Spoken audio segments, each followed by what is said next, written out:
which is explained by the,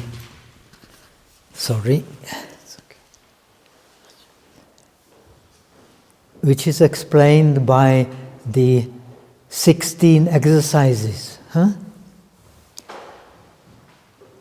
And these 16 exercises you will find in the Anapanasati Sutta. There is available the Majjhima Nikaya English translation, a very expert translation by Bhikkhu Bodhi. And I'm not sure if you can find the translation of the Agamas. My friend Venerable Analayo was working on that. He probably also did this translation from the Sanskrit sources or Chinese sources. There are slight differences, but more or less it is the same. So this translation is from the Sanskrit Chinese sources, and it is also a little bit modified. What is a great contribution of Yogacara Bhumi Shastra? It modifies the whole scholarship of the Sarvastivada or Sautrantika tradition on the base of Yogacara. That is why in China or in Tibet you want to study Yogacara, you first have to study Abhidharmakosha. This is where you start. And this is the base of the northern tradition, of the Sanskrit tradition. As you may know, the contribution of the Sarvastivadin, which have spread Buddhism all over Asia and Central Asia, is that they translated the scriptures into Sanskrit, which is the language of Indian intellectuals. And Indian culture has spread through this language into many, many Asian countries. So in the first period of Chinese Buddhism, also of Tibetan Buddhism, they studied Sanskrit. Later, when they had very competent translations, they dropped this aspect. So we will now come to the 16 exercises, and we already know these 16 exercises when you take this subtle method, which is also in a way connected with Taoism. As you may know, the Chinese Buddhism is sometimes difficult to understand without understanding the Taoist background. And of course also Confucianist background. Same like Tibetan Buddhism is very difficult to understand unless you take into your account this Bon background, which was the religion of Tibet, and also Buddhism was transformed based on this tradition. So now we come to these 16 exercises. And as same as in all Buddhist traditions, the first 4 exercises, they are concerned with the mindfulness directed towards the body. You will find also in the Pali tradition, Kaya Gata Sati Sutta, also in the Majjhima Nikaya, which explain that this meditation on the body is basically the meditation through which you get the deep shamatha, and when you master the shamatha, you get all the supernatural powers. And this aspect is also very much emphasized in the northern tradition of Buddhism. The real bodhisattva who can benefit all beings, he has supernatural powers. This is a tradition of the Chinese saints and of the Mahasiddhas. And this is a tradition which is still alive, even in Burma, in Thailand to some extent. In Burma they call them Vaza. They are the kind of doctors who heal people, very popular. And they have certain powers. They can understand the situation of each and every individual according to his energies. They themselves do all kinds of practices of mastering energy. Naturally, that side is rather overlooked in the Theravada tradition. But still the Theravada tradition is the only tradition which has very consequent commentaries and sub-commentaries of the scriptures, of the script agamas or nikayas, which is lost in the northern tradition.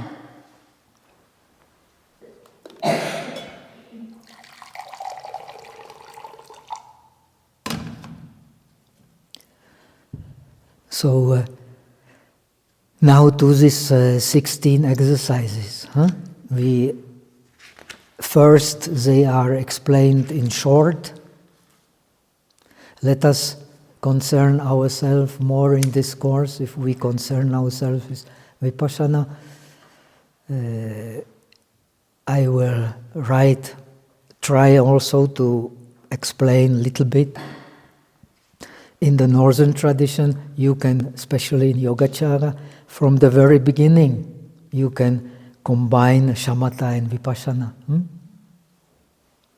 In the Theravada Abhidhamma, the shamatha is simply based on the mental factor of samadhi.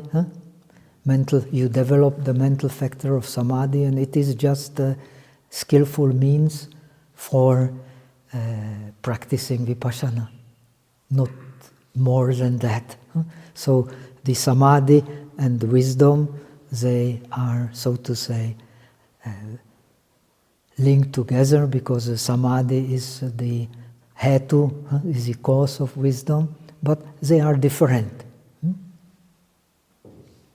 In the northern tradition, especially in Yogacara, you combine them together, and you try to do so, so to say, from the very beginning of your meditation. Even though, of course, as a beginner you don't have shamatha, you don't have vipassana, but you understand that when you get into the state of prashrabdhi, clarity and relaxation, you can combine them together. And this is what you want to achieve, the state of clarity and relaxation. The state of clarity and relaxation is, in a way, the key for understanding meditation.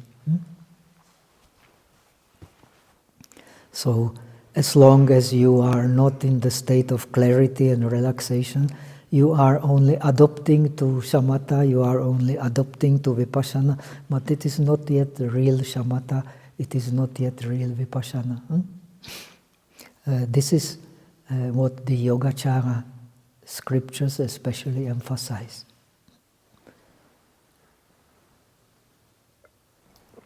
You will find it even in the Sandhi-Nirmochana Sutra itself. So now, the short explanation of the 4 exercises of mindfulness directed towards the body. You can read the rest later. In the Chinese tradition and Tibetan tradition, actually you can combine this you don't separate these exercises, you only separate them to combine them together as being one whole.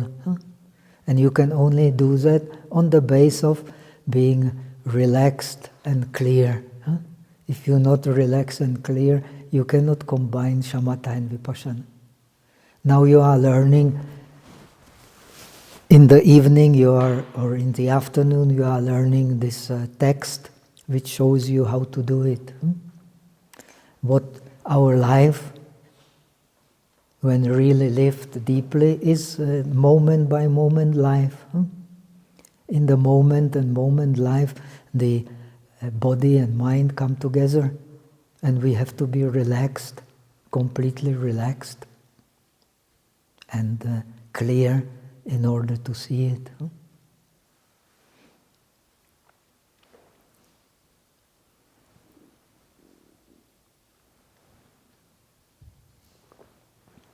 Then this non-dualistic meditation makes sense. Otherwise it does not make sense if you are tense, if you are not relaxed, if you are not clear.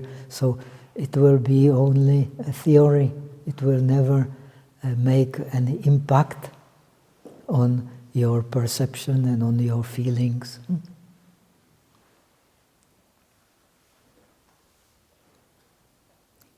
That is why you are studying also Qigong in the morning, to be able to relax and to be clear. This is what is Qigong about.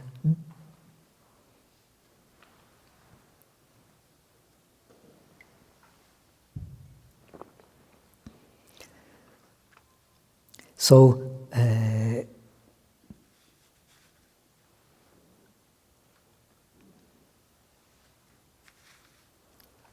let us go to the 16 exercises, first explained in brief. And we will take now only the exercises connected with the body. When you read the Pali commentaries, and I have spent some time doing that, you will find in the Pali commentaries, even in the commentary to Visuddhimagga and so on, that you are supposed to completely isolate the mindfulness on the body. Only then you should practice mindfulness on the Vedana. When the mindfulness on the Vedana is clear, then you should practice the mindfulness on the mind. When the mindfulness on the mind is clear, you can get realization, because you understand the Dhammas, which actually mean mental objects. Mental objects leading to realization. Not all the mental objects. We have in our mind so many mental objects that nobody can count. Right? So only the mental objects connected with Dhamma. And the Dhamma means Nirvana, and Dhamma means also the mental images. From the Yogacara point of view, everything is just a mental image. Mental images conducive to Nirvana.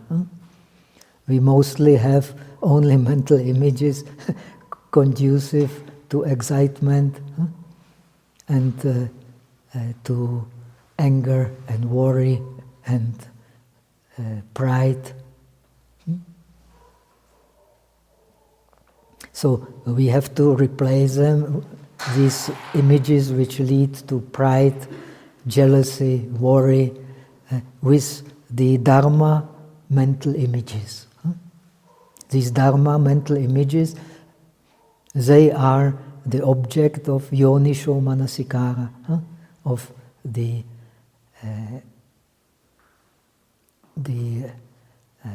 correct view of reality.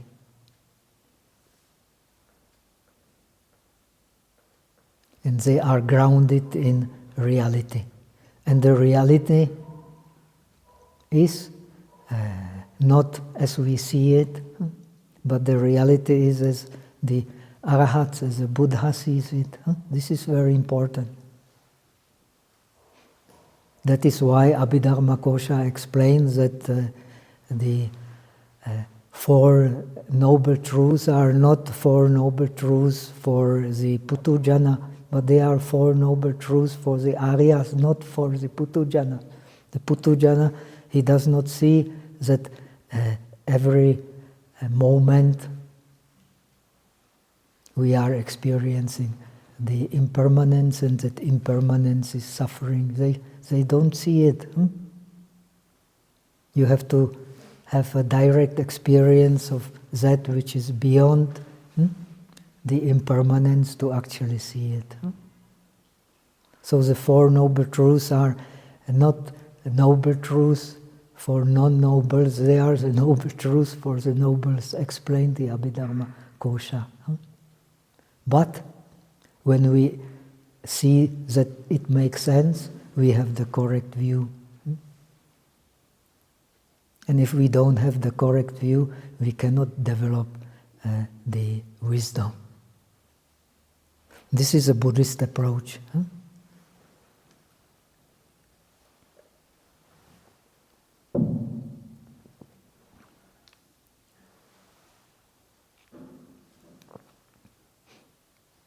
So let us see the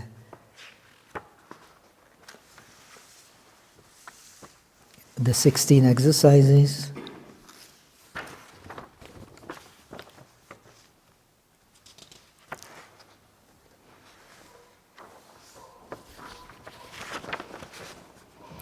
It explains, it is page 11.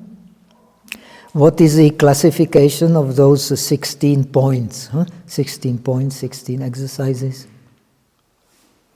If one observes the 4 practices, one achieves the 4 applications of mindfulness. The 4 foundations of mindfulness. He calls it applications of mindfulness. He very often uses his own words, but in my modest view, it is much better to stick to the common names. In order to eradicate the remaining fetters, this is we have explained yesterday, you have now already, by counting correctly, and counting means being completely mindful of each and every in-breath and out-breath, you have experienced impermanence of the 5 aggregates, you have experienced the dependent origination. Every moment is a cause and effect. The causality is not just that you experience something based on something else. It means it happens each and every moment of our life itself. That means our body and our mind arises and passes away due to causes and conditions each and every moment. And in this northern tradition, disappears naturally. It has nowhere to go.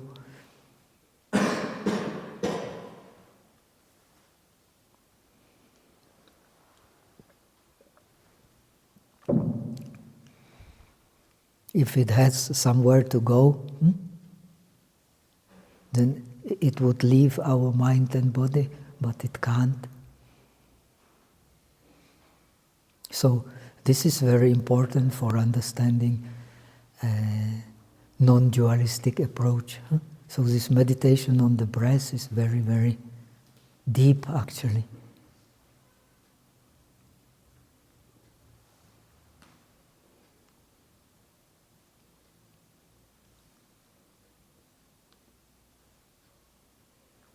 You cannot separate nirvana from this body and the mind. So, as according to the philosophy of transcendental wisdom, this body and mind and nirvana cannot be different. but it does not mean that they are the same. This is the logic of non-duality.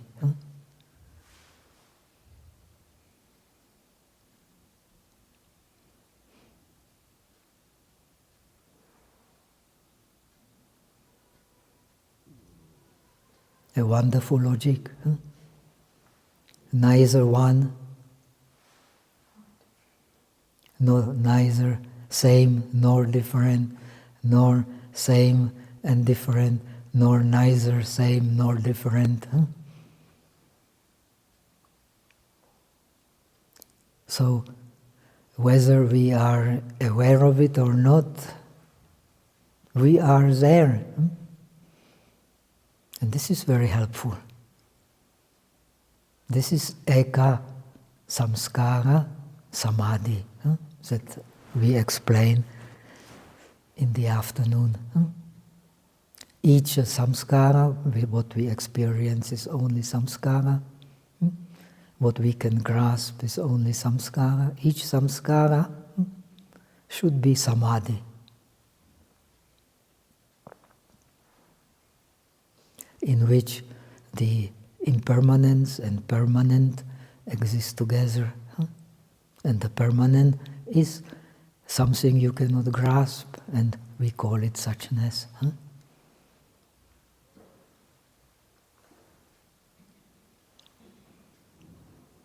Which is another word for nirvana.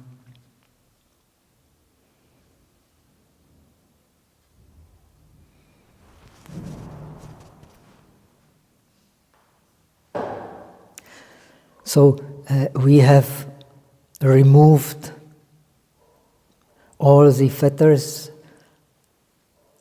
connected with the state of putujana, connected with the state of ordinary man who identifies himself with his body and the mind, bound to this body.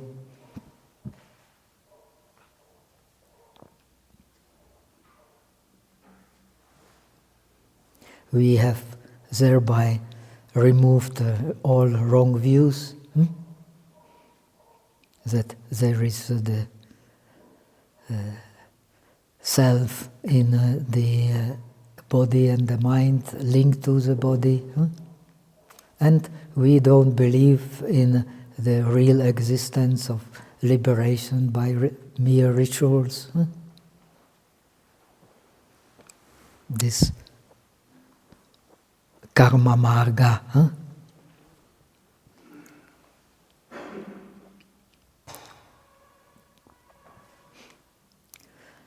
The real job to be done is the purification of the body and the mind.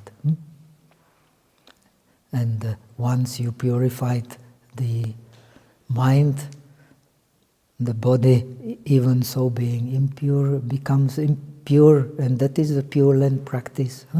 The Mahayana is basically the Pure Land practice.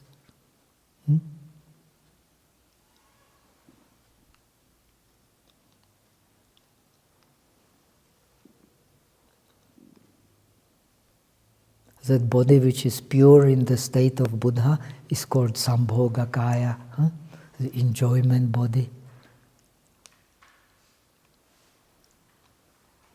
That body you can only experience in samadhi. Without samadhi, this body will not be revealed. But what kind of samadhi? Eka samskara samadhi.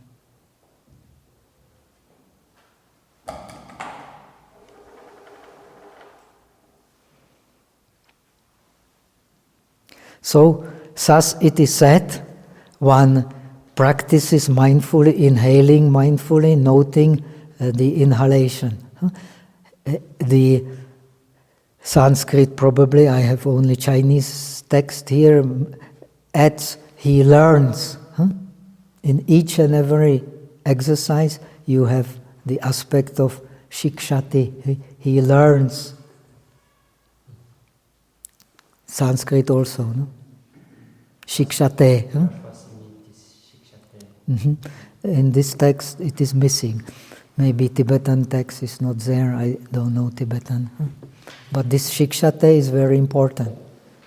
When you learn the Pali text, it comes only in the third and the fourth exercise. It does not come in the first two exercises. Yes. You have only Digham Asasanto Digham Asasamiti Pajanati, and then you have Sabakaya Patisamvedi Asasisatiti Shikshati, Pasasisatiti Shikshati. Not in the first two exercises, not in Sato Asasanto Sato Asasati, Sato Pasasanto Sato Pasasati, that is counting. You also don't find the Shikshati. Here you will have Shikshati. And this is very significant. Why? Because the non-dualistic approach is not dividing.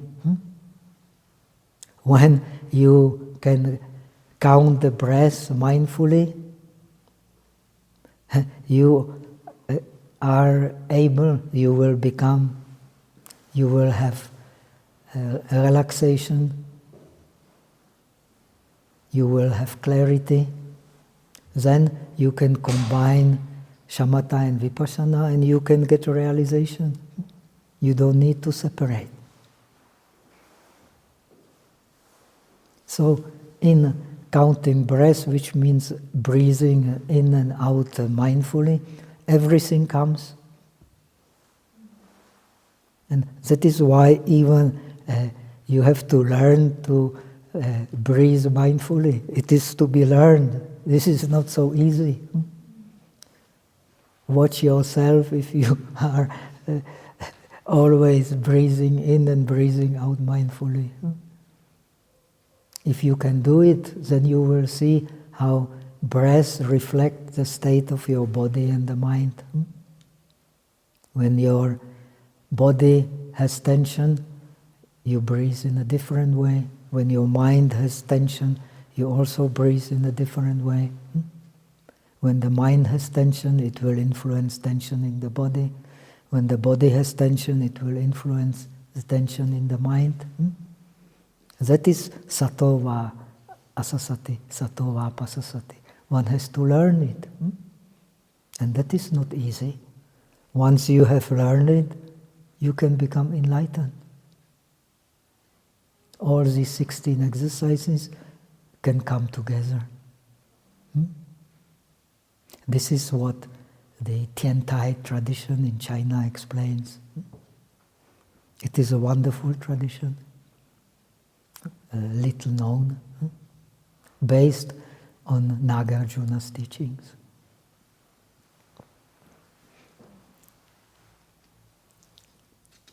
So,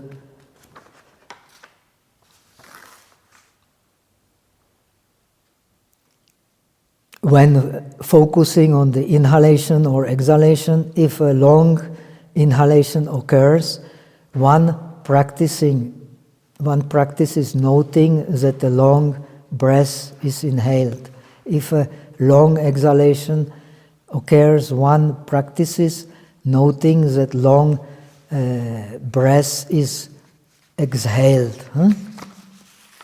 Again, he removes this shikshate, which is very important.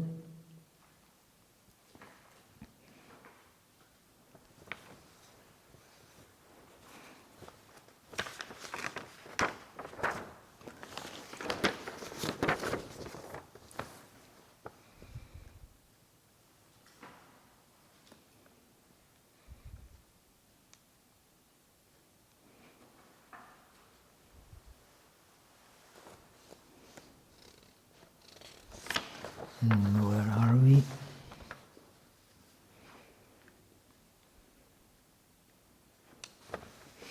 We have come directly to the exercises. We did not do the preliminaries. You can read yourself these 16 exercises. Let's start with the explanation.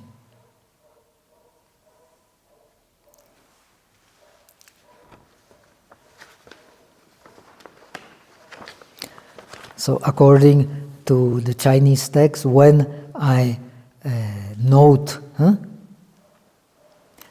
the note is very, Chinese is also very wonderful language. Note is here nian. And nian, it means to think.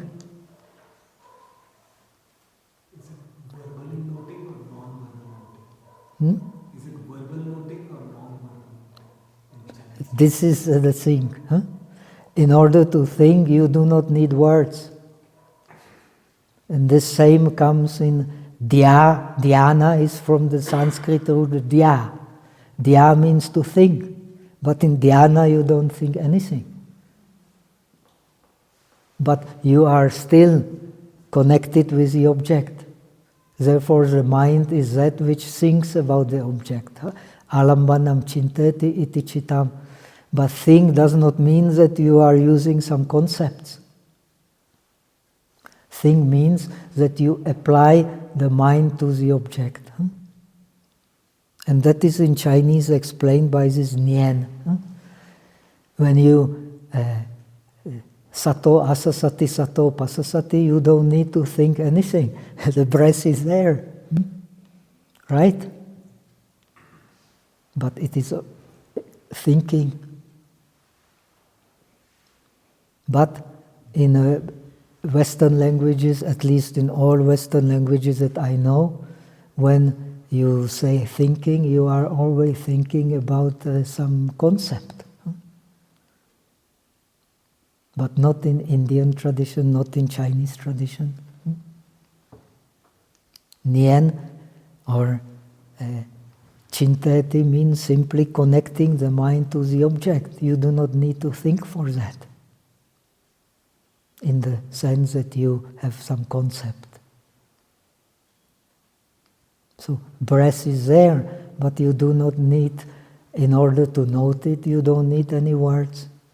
That is why this meditation on the breath is very, very subtle.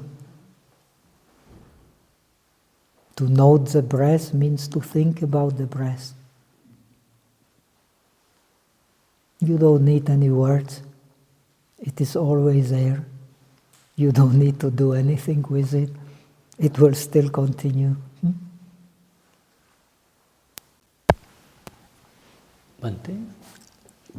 Bhante, just before we move on to the explanation, I wonder if I might check with you something regarding the preliminaries or the list of the 16 exercises.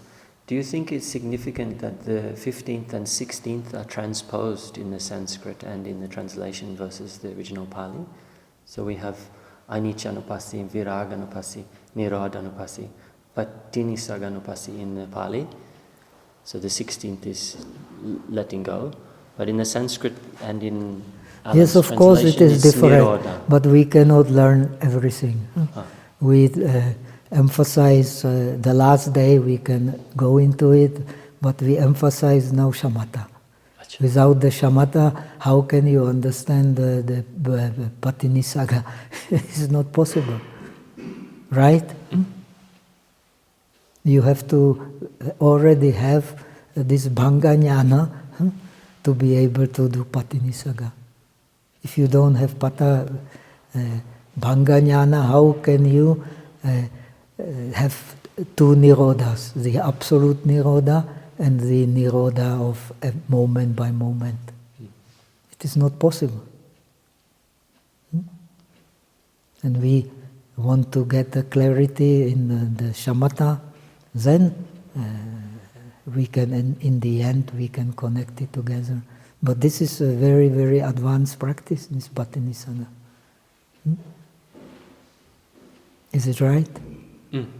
My question is more relating to why in the Pali Nirodha is second last and in the Sanskrit it is last, if that is something that is relating to this Yogacara perspective.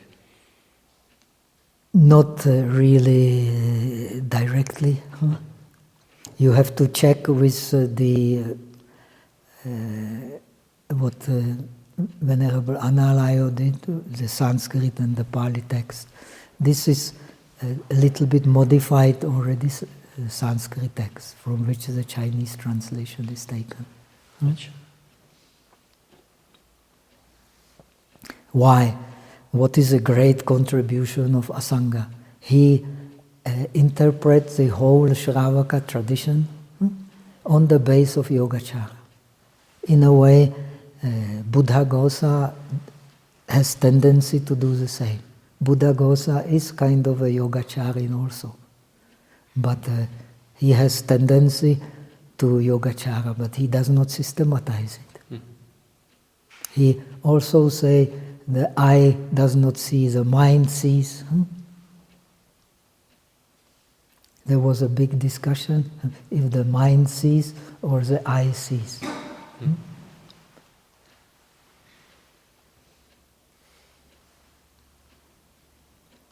When you when you close the eyes, still you can see something.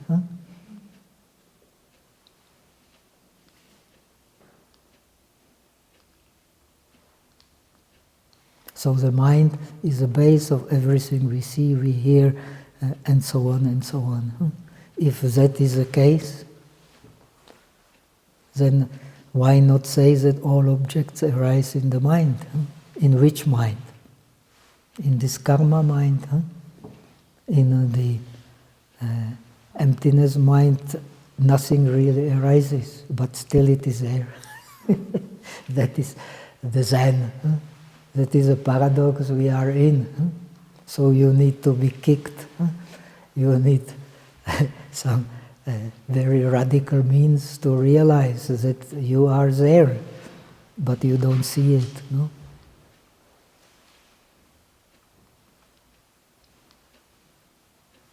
So that is the non-verbal tradition. The tantric tradition has also non-verbal paths.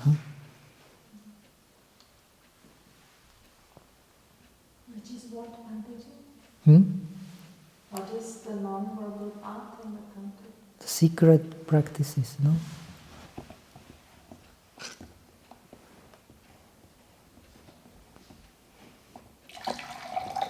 Because you cannot practice them unless you are initiated into them, right? So it is a direct transmission from mind to mind. This was the case in Zen also.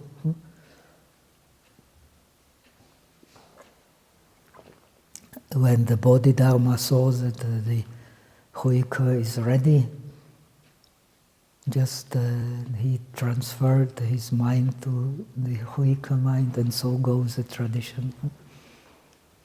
That means you have to have a good concentration to see the mind of the other. If it is moved by the reality or by the objects, no? That is a test.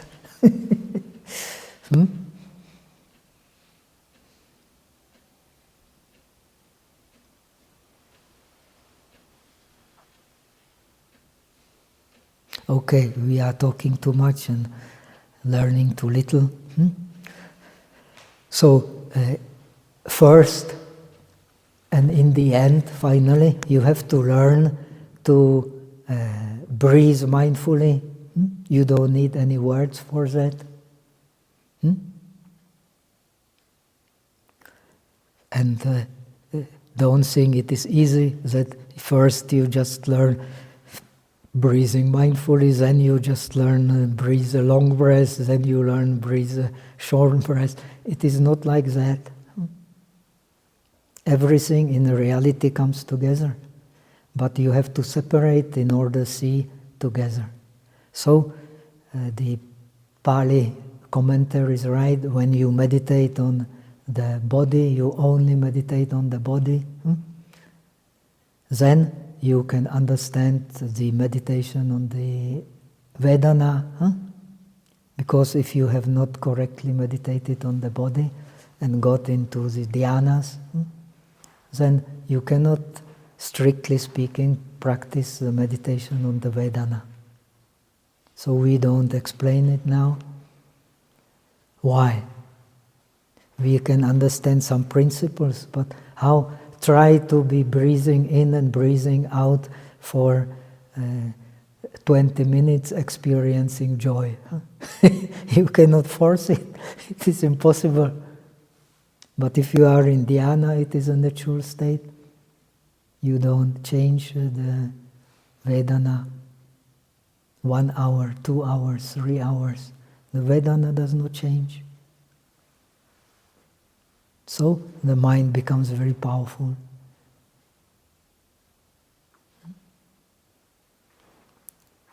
This is how the ancient practiced. That's why they could have made such a feasts of memorization.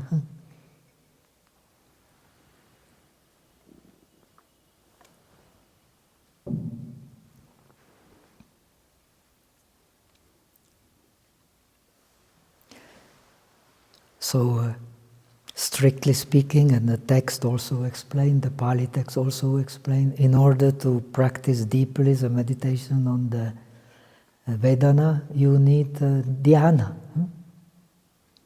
Now there are, of course, shortcuts, Goenka and so on, but this is the base of the practice.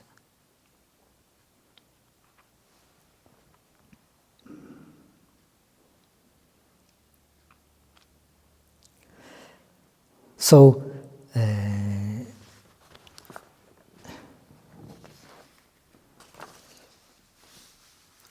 when focusing on the inhalation or exhalation, if a long inhalation occurs, one practices noticing that the long breath is inhaled.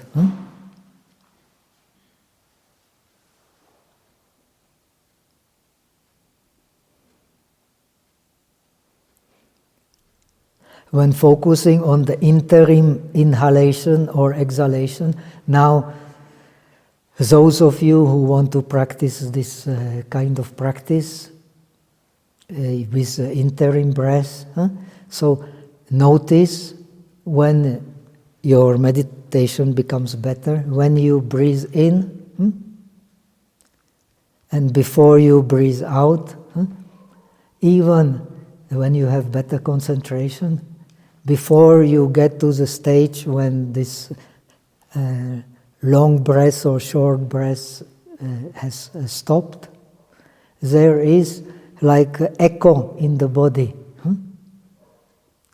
Try to pay attention to this echo. Suppose like in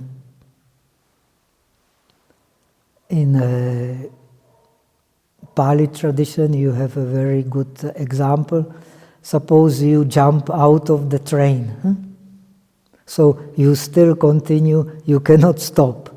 You still continue running after the train. If you try forcefully to stop, then you will fall down. Right?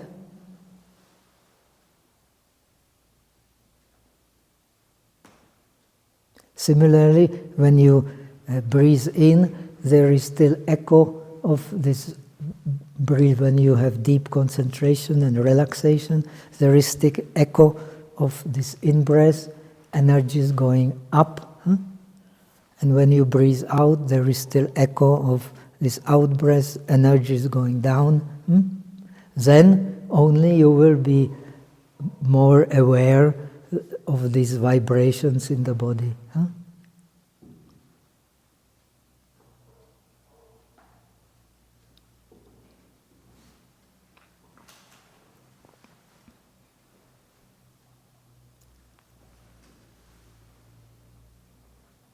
So everything is in the state of transition. There is also transition from this interim breathing to the gross breathing, but ultimately the breath is only one. It is either more subtle or more gross. Similarly for the mind. There is no real division between the mind. There is no such thing as subconscious mind and conscious mind. It's only the matter of the level of consciousness, no? But the consciousness is one. This is what Yogacara says. Consciousness is body, body is consciousness. Consciousness is a process of transition, body is a process of transition. We are the process of transition. In this transition, there is nothing you can hold. This transition is there, but it has not arisen by itself, is not arisen by others, it is not arisen by itself and others, and it cannot arise without a cause. So what is there? Surely it is there, but you cannot grasp it.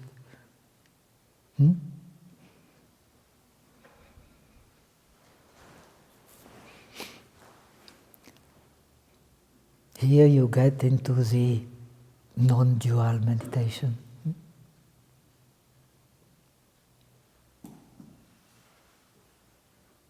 But for that, you have to be relaxed and clear. If you're not relaxed and clear, sorry, you will not get there. And nowadays we live in the age, everybody struggling hard to grasp something, to get something. We have mind full of nonsense. And we want to meditate and realize as fast as possible. And so, frustration.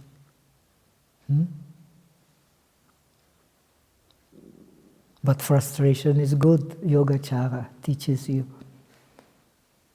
Through knowing ignorance, you get enlightened.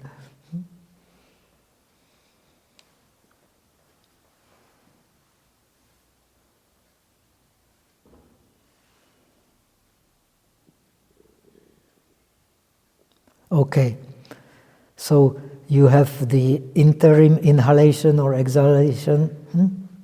Now it teaches you, when focusing on the interim, he translates focusing, I think in Sanskrit and Chinese is just being aware, no? Pratisamvedi. When focusing on the interim inhalation and exhalation, if a short breath is inhaled, one practices noting the short inhalation. Noting here means nyen, means thinking. But you don't need any words for that.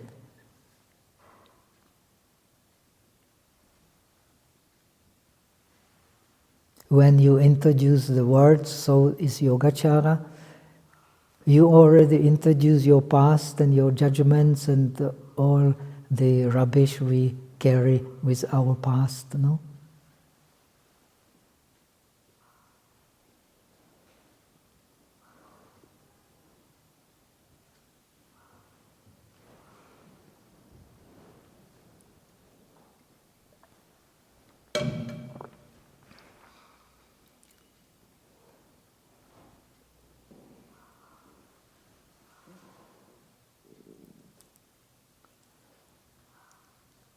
So this is very important. Inhalation and exhalation are of long duration. So the Anapanasati commentary gives a very wonderful comparison. It compares the body to the billows, like the blacksmith works with a billow to make the fire big or small. If he forcefully uses the billow, then the fire will be big. If he gently moves the billow, then he keeps the fire not too big, not too small, but keeps it going, right? So this is very indicative. He compares the Buddha Gosa or the tradition in Sri Lanka, they compared this body with the below and the hands with the mind.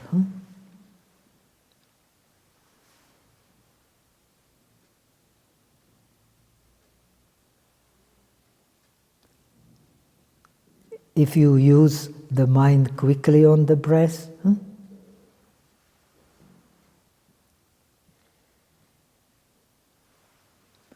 then you will get the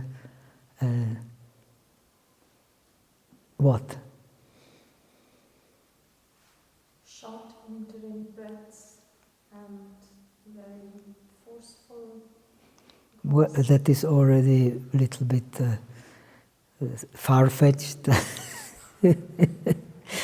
But when you move slowly, when you move the mind slowly, then the breath will be long. When you move the mind quickly, then the breath will be short, right?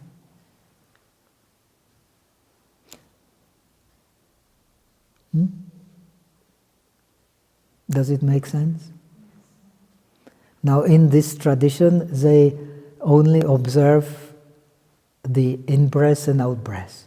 If you go to Thailand or you go to Burma, you ask the teacher of meditation what is between the in-breath and the out-breath. He will tell you, don't pay attention to it and you will not be distracted. This is what the teacher in Thailand will say. But here you have a different tradition. You are developing precisely like in yoga, you are developing your attention on that interim period. In that interim period, naturally, if you stay in there, then your mind will be changed. Your mind will change.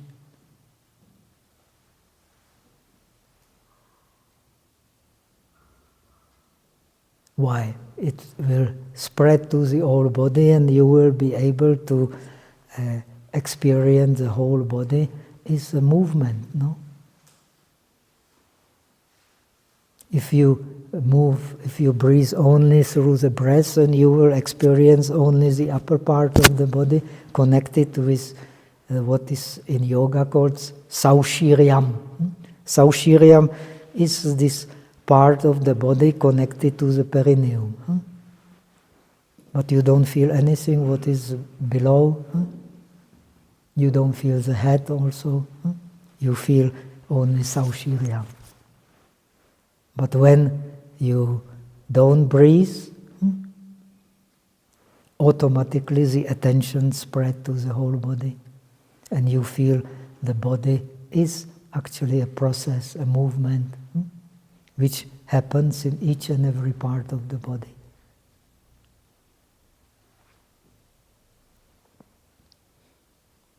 And this movement is connected with the blood. Therefore, in Chinese medicine, the base for the qi is the blood. We live due to nourishment. First thing you learn when you become a novice in Thailand or in Sri Lanka, sabbe satta ahara titika. All the beings are based on nourishment, ahara. Sabbe satta ahara titika. Without the nourishment, we cannot live.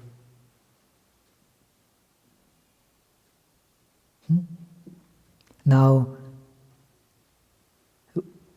we have subtle nourishment and we have gross nourishment. This gross nourishment is called Kabbalika Ahara. In what you call it, like BPada, in nourishment, in when you put things together, what is it? neat, but this, what is net, what do you call? The dough. Not the dough, but when you eat rice, you put together the rice in. Oh yeah, this we don't have a word for it. Morsel, yeah. The Morsel. food in morsels, yes, very good. Huh? The food in morsels, huh? Kabalika ahara. Huh? Then you have a next, which is the touch. Huh? If we don't touch, we are not nourished. No? Then we have the will, and then we have the mind. Huh? 4 kinds of nourishment.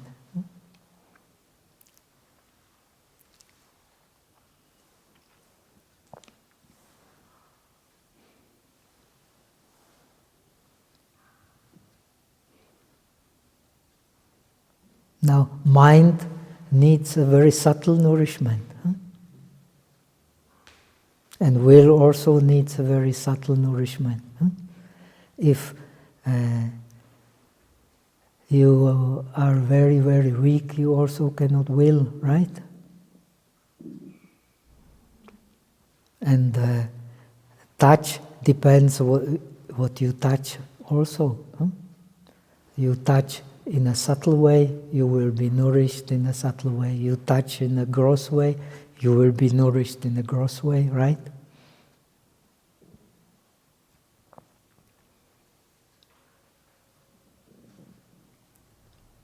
So you have in Samkhya or in Vedanta, you have the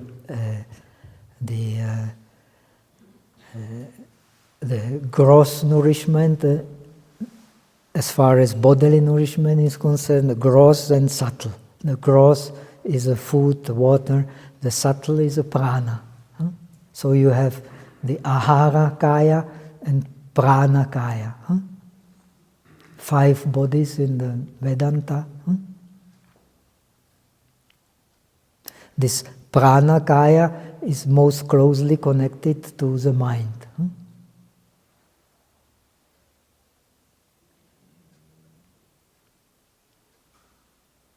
So this prana nourishment is very, very subtle, and we can live a long time without water, without food, but without this prana nourishment we cannot live. We will die immediately.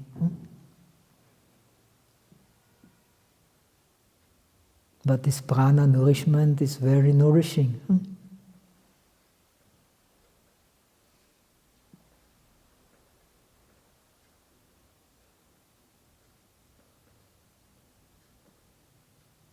And the source of prana is the blood. And the blood has to flow into the cells, the oxygenated blood, or how do you say? Oxygenated, yeah. Oxygenated blood has to flow into the cells so that they are moving. And they are moving because they have chi, they have prana.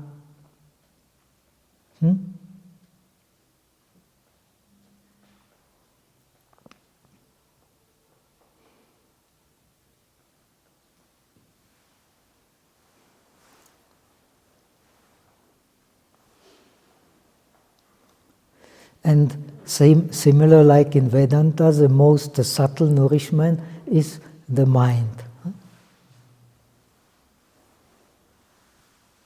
And mind is nourished by sensation.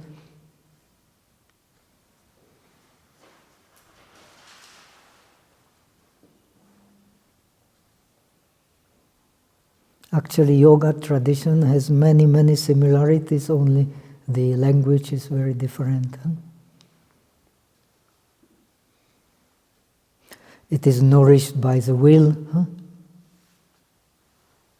It is nourished by the sensations.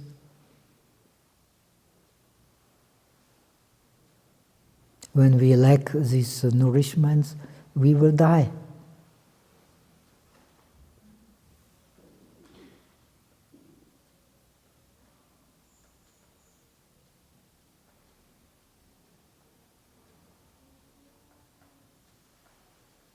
And the subtle nourishment, they flow in the subtle channels. So you get to the yoga anatomy, which is so important in Taoism, also in yoga. In Chinese medicine, in these arteries and qi, they are not strictly divided. They come together. They come together how? Through the sensation and through the will. That is the subtle nourishment.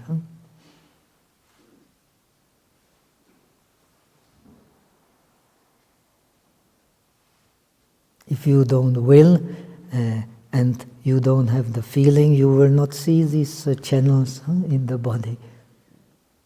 You have to have will and you have to have a clear feeling so that you can see how this blood and qi flows in the body. Can you see it? Well, our friend Tenzing will teach you this.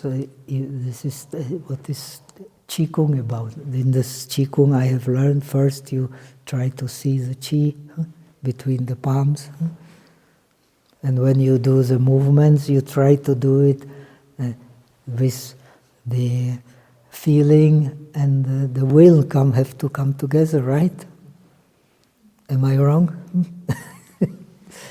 If the feeling and the will don't come together, then you are not practicing real Qigong. Who is that to feel some sensation in the morning? If so, you can let your arm float up. Yeah. Come slowly.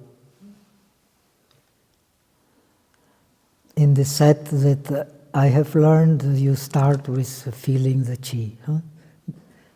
Between the two palms, you start feeling there is an energy. If you have a strong concentration, you will feel even heat. In China, I have met, in Taiwan, I have met one yogi who takes the bulb into his hand and it starts shining. In television, there was, in communist China, there was a program. Now they also very much appreciate the tradition of Kung Fu martial arts, which is connected with Tai Chi. They show on television some guy, even in communist China, he has an egg in his palm. Then after some time, it's a raw egg, you can cut it and he eats it. It becomes a boiled egg. Such is the power of the qi if you know how to use it. It is incredible. In Thailand, there are also some people who can practice these energies, massage people. Incredible mastery of the energies. They can transform heat to you. They can cure you with the heat. In Burma, they are called Vasa. That is a tantric tradition. Very wonderful thing happening in the world, but now this tradition is declining. Anyway, let's come to our breath.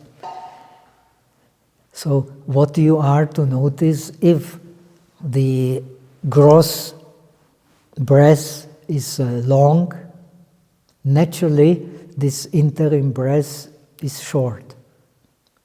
But when you pay attention to this interim breath, your challenge is this echo in the body also. Make it a more subtle observation. Then when you have the more awareness, the better awareness, the more subtle. This is Yogacara. Your awareness can become the more and more subtle until enlightenment. And if you want the perfect Buddha enlightenment, your awareness becomes suchness. That's why the Yogacara scriptures connected with Yogacara claim that every kind of consciousness, no matter how you divide it into 6, into 7, into 8, into 9, is nothing but body. And to be aware of it is to be a Buddha. Only Buddha has fully realized mind as suchness. That is Yogacara. We are ignorant because our mind is not suchness.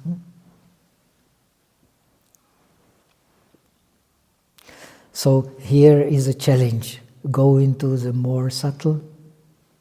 By this observation, echo, then see how the energies vibrate in the body, in the whole body, because you have no special place of noting. After this echo, there is no any special place of noting. So you can see that every part of your body is vibrating. And in order that it vibrates, it needs energy. And this energy flows according to certain rules. And in order to discover these rules, you have to develop the sensitivity. So you need a will to develop the sensitivity.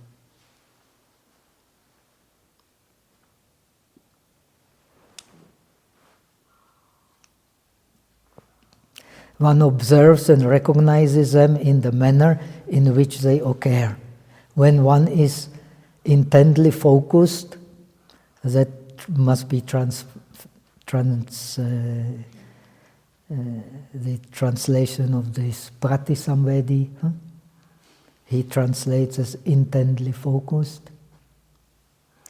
Upon the entrance of inhalation and exhalation, that's why I have explained the echo.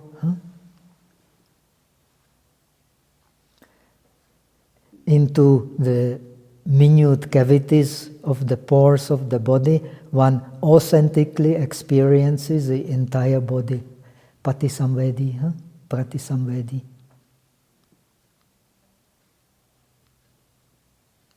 Intensely focused, then must be translating the nyen. When one notices, you can notice without concentration, and you can notice with concentration. When you notice with concentration, you test yourself, you have sati. If you notice without concentration, you have no sati. That is the difference.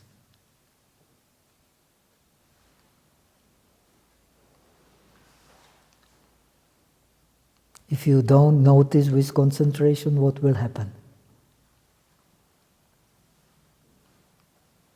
Whenever some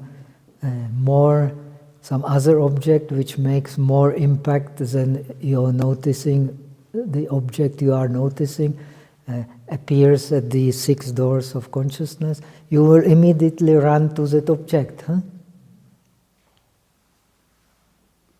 Right?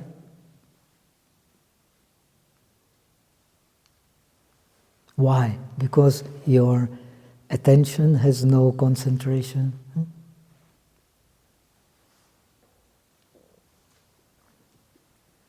So this is what he means probably by one intently focused.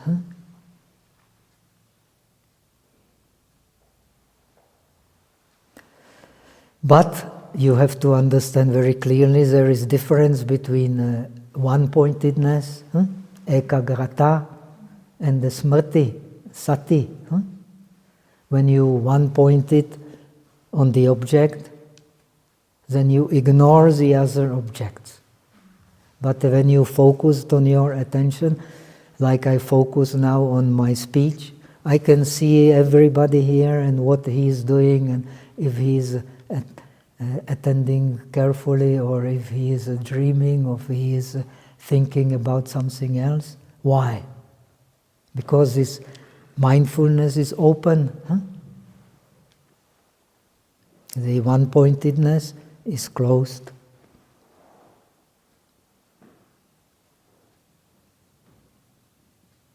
It is also open, but only to keep it away, not open to be aware of it.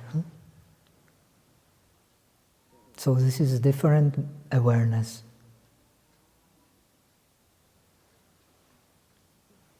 Both kinds of awareness are the key for shamatha and vipassana.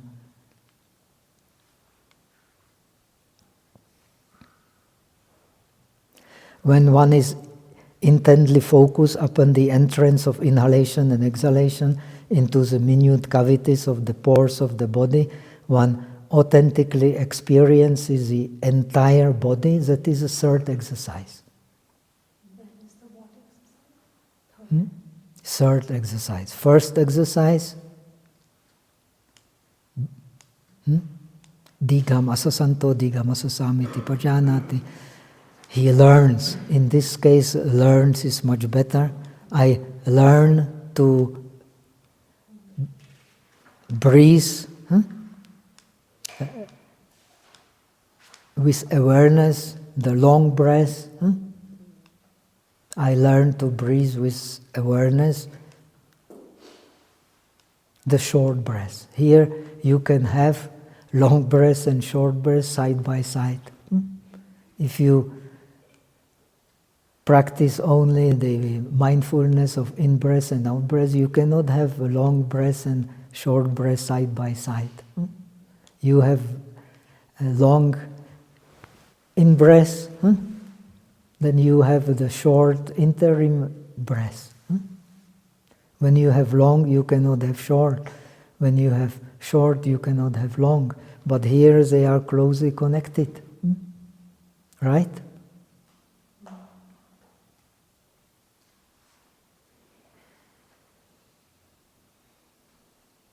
So, because you have 4 objects, so you can include this interim breath is also in breath. Interim out breath is also out breath. So they are not strictly divided.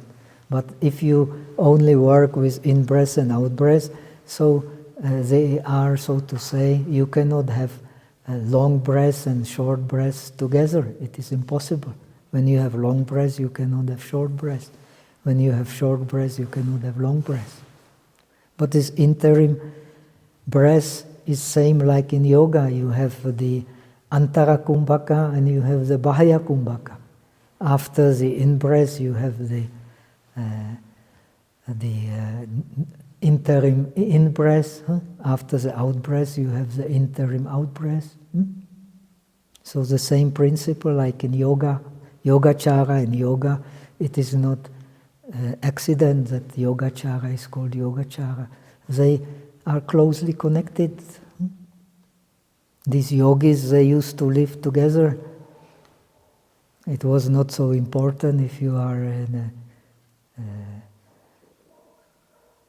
this tradition or that tradition. They were living together.